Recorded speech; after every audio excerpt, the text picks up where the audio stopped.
Hey there YouTube, this is SJM436 back with another video. It's not about this, it's about this. But just a quick addendum for my my programmer's hex binary decimal converter. I 3D printed a case for it and it came out rather well. I had my little emblem kind of inset into the surface. I have a cutout for the battery so you can still access and replace the battery. Little hole I retained, I don't know why, for I guess some sort of keychain, but this would make a horrible keychain. But anyway, everything fits fairly snugly. The hole locations are a little off, so I'm gonna have to fix that. But everything else is like just about perfect. And it actually slightly amplifies the speaker because it's sort of a hollow, mostly hollow cavity. Anyway, I'm really happy with the way that this turned out. And so I'm going to be uploading this file once I make those few little fixes to the hackaday.io project page. So yeah, anyway, with that out of the way, just set that to the side. This is the content of the video today. Just received this in the mail. I've been building, if you guys haven't seen, a battery pack. And this is it here, and I 3D printed this front piece. This will be an entirely separate video. I'll detail all this information. Anyway, the whole point was I had reclaimed these cells from a laptop. And I've tested all of them, I've characterized them, so I know that they're safe. But I wanted a way, potentially, if I need to replace cells or make custom packs, of attaching the cells. Now, a lot of people will solder them. I don't like that idea at all. I like the idea of tab welding them. So I looked online and I found this guy for fairly cheap. This is actually a kit for making your own tab welder, and it has a high capacity, like a high current capability lithium polymer battery. Yeah, this guy's like solid. Wow. So yeah, this is going to be already on. Gonna have to look up how exactly to use this guy. I have no idea. But yeah, this LED was on when I got it. That's weird. Anyway, hopefully there's some kind of user manual. But yeah, this is just sort of tacked into place there, so I'm gonna probably have to secure that down a bit better. But yeah, we're gonna actually test out welding with this, and it does include these probes, I guess. I don't know. Yeah, these I'm not too crazy about. I probably will eventually build something more suitable, but this is good enough for testing. And I don't know if I mentioned this. This whole kit costs like 30 bucks, so pretty cheap. I know I could have built my own, but meh. Comes with some tabbing. That's actually really nice. I wasn't expecting that. A USB micro cable to charge it, and some heat shrink tubes so to shield this guy. And I really want to find out how the heck to turn this off, because it just seems to stay on. Maybe it's something I have to press and hold for a long time.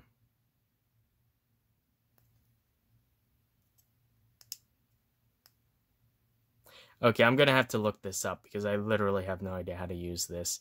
And we're going to want to use this. So anyway, give me one sec. So I guess the first step is sticking the shrinking on. And this is just so that the probes are only exposed at the ends. And we shall get them about there. And this will involve fire, so...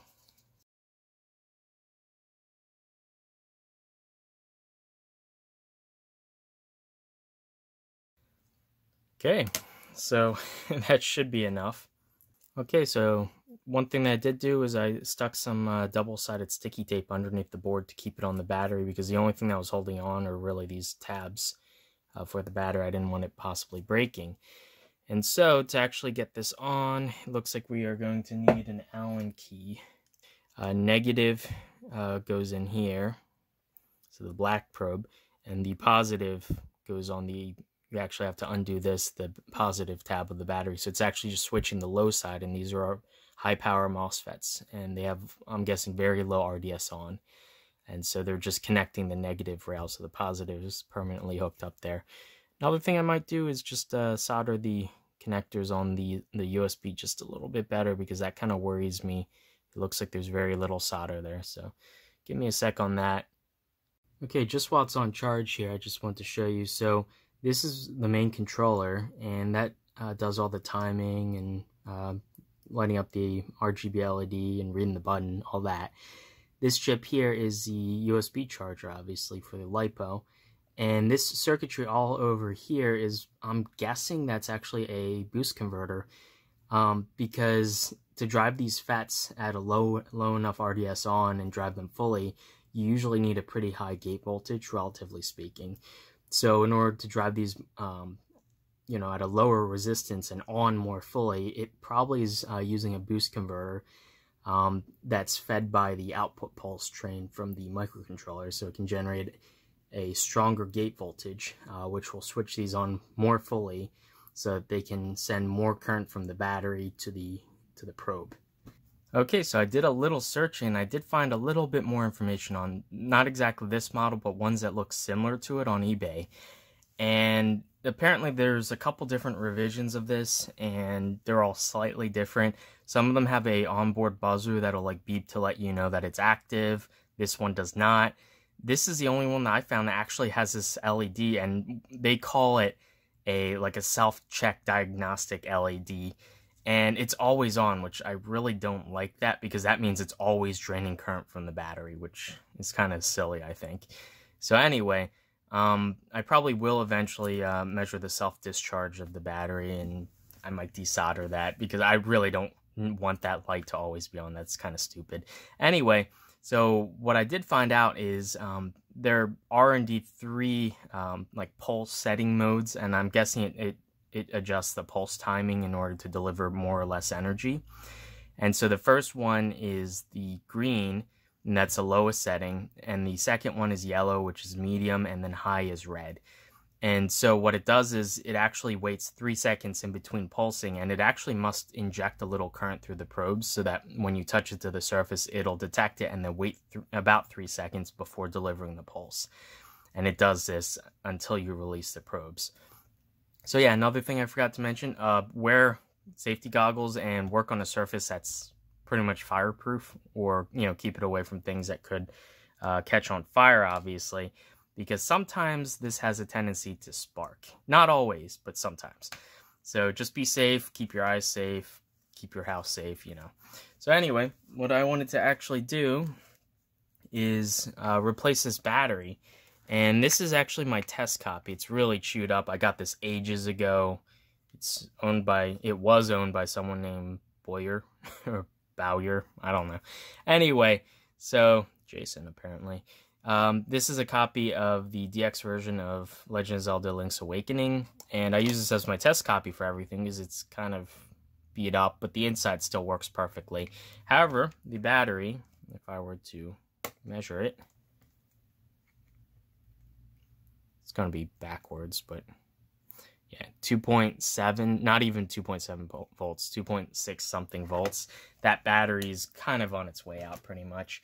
So what I'm going to do is I tested on these batteries. These are dead batteries. They're like less than 2 volts each. And I just wanted to test spot welding. These are strips that I pulled from other batteries. So I wanted to test with kind of crap stuff just to make sure that, you know, it would work fine and it wouldn't damage anything. So I have some new CR2032s, and the nickel-plated strip that this device came with, I actually cut it in half. I cut a short length, and I cut it in half. And I just use actually these little snips. And you don't need, you know, a lot of force or anything. It's pretty thin and easy to cut. So I'm going to use these for the actual strip. So that's going to be these metal wires that actually get soldered too. So one thing to note is this is a, I think it's what, a CR1620 or something, 25. So this is actually a smaller diameter than this battery and a little bit thinner, but they will fit. It will be a little bit of a tighter fit on the top part, but it definitely will fit. I have fit CR2032s in. So anyway, let's just, I guess, pop this open. Okay, and, oh geez, How the heck did they seal this? It was like a layer of plastic in the plastic. Oh, I might actually have to cut this. Darn it.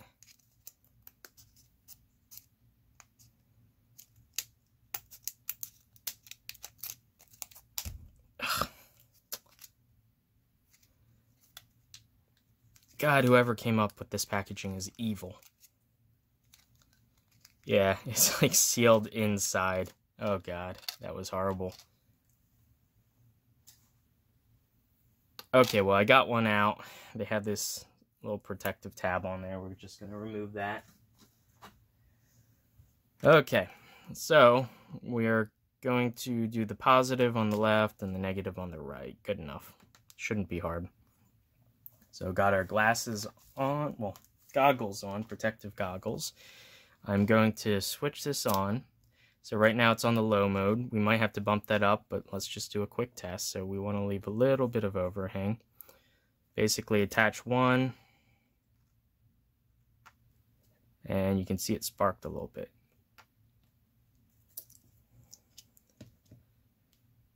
And you can see the welds. I'll get it under the microscope in a second. But yeah, this actually is grabbed. And it's on there. I could rip it off if I use pliers, definitely. It's not like it's super strong, but good enough. Now on the bottom, I've noticed it does take a little bit more oomph. So we probably will have to turn this up. So I'll get it about on par. Just tack it down. And pressure is key here. So you actually do want to press pretty hard. And there we go. Another 2 welds. Yeah, I can feel it's already starting to come off. So this side we are going to bump it up. Press and hold until it turns orange. I'm going to bump it up and do some more welds just to make sure it goes through.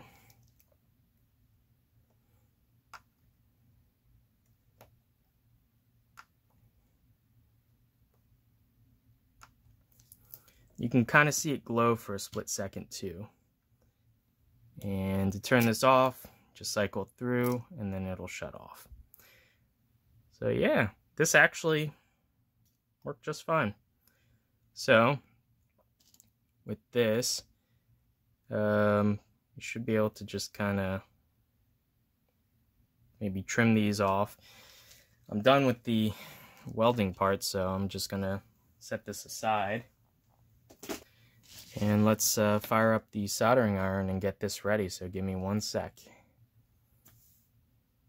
Hope you guys are enjoying Frank, the dirty soldering iron sponge there. I know there's a few of you who are big fans of him.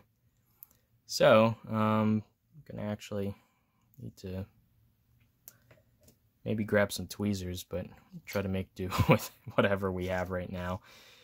So, it always helps in soldering to add a little bit of fresh solder.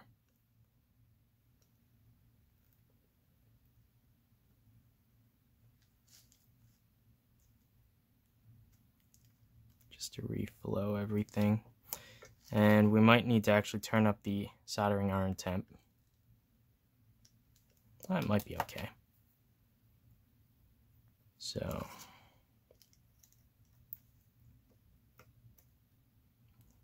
there we go, 1 leg off.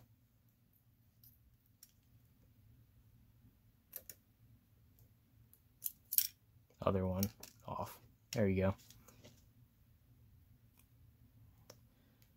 So, we're good to go. The old battery is off.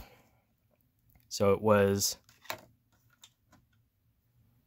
let's see, it is marked, thankfully. So plus on the left-hand side there. I'm going to have to trim this down, I've just noticed. This positive lead is too long, and the negative one might be too short. But we'll see.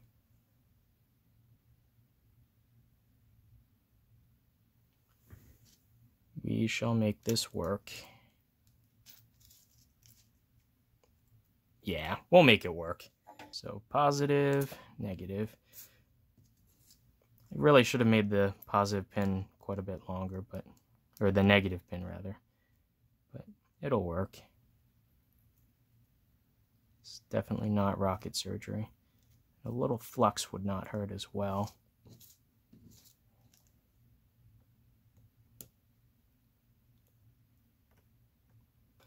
Yeah, if you're having trouble like this, I probably should have scratched up the nickel strip a little bit because it's not taking solder so well.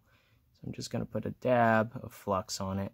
Yeah, I've noticed it's not really taking to the surface very well of that positive pad. So anyway, I'm just going to clean that up a little bit because I got a bunch of extra flux on there, and I'll show you guys under the microscope the welds and all that. Okay, sorry about the handheld nature of this. I just couldn't really get things set up on my bench to show you guys with everything mounted. But anyway, you can see the board here, and let's take a look at the welds. And the soldering, actually, for that matter. So yeah, soldering's good. Make sure that this bottom pad doesn't accidentally short against the rim of the top. You can see that there's some clearance in there so it doesn't short across the two parts of the battery. And the welds themselves actually look pretty good. Now on this bottom surface, it was a little bit harder to weld. So I had to do quite a few number of times, and I actually ended up increasing the power to make sure that it got through. But you can see it doesn't leave like a lot of scorch marks or anything on the metal itself. Let's just get that lined up. And the welds themselves look pretty uniform. Obviously the spacing is inconsistent because I just did it by hand. Let's actually zoom in a bit and see very, very close up what these look like. There we go. Yeah, you can see they actually permeate right through the nickel strip. The one you can see right there, kind of hard to point, actually goes well through to the button pad itself underneath. But yeah, these look pretty good. With some practice, you probably only need like 4 welds, and that'll hold the battery really well. Obviously, I'm still inexperienced, so I had to get this, like 6 or 8 times to attack it properly. But yeah, overall, this is actually a really good way. Yeah, overall, this is a really good way to replace the batteries in your old game consoles. I'm pretty happy with the way that this works. And like I said, a little bit of practice, get a workflow going, and I could easily see each battery only taking like not even 20 to 30 seconds to weld, and pretty quickly as well. And these batteries I actually got from the dollar store, so they were 2 for $1. So these are Sunbeam branded. They're not great. They probably will not last as long as something like a brand name battery like Duracell or Energizer, but they're really cheap. And anyway, this is actually my test cartridge, so I don't really care if I lose the save on this too much. It's just to see if consoles are working. But I just thought this would be a good example to replace the battery, because the battery was almost dead on this guy. It's like 2.6 volts, which is really super low for one of these coin cells. So yeah. Okay, let's give her a quick test. I have my Game Boy Color, my backlit one here. Just gonna close her up. It's a little bit of a tighter fit, but yeah, it definitely does fit. And it doesn't catch on the lid or anything, so good enough. And the good thing is a CR2032 will last quite a bit longer than one of these. These are really much smaller. So anyway, it should have erased the save that I had on there, which I don't. This is my backup copy. I didn't have anything important. So I can just start a new game. Let's just see. SJM. So I'm going to get through here and get to a point where I can actually save, and then we'll zoom through this.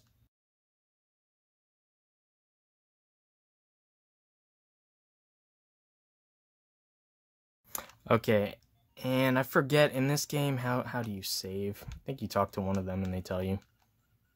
Just push all the buttons at once. Okay.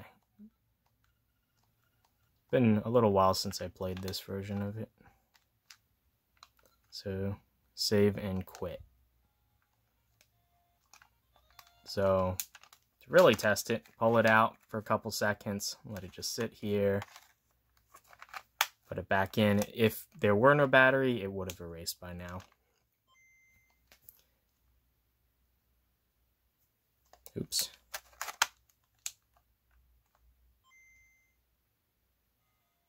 Okay, there we go. And yeah, my save is still in there. Yeah, it's weird. The way this saves isn't exactly where you left off. It's like at the entrance of the last building you were in, which is odd enough. But yeah, you could definitely see that my save was. So for instance, if I go in here and come out and then save, do the same thing.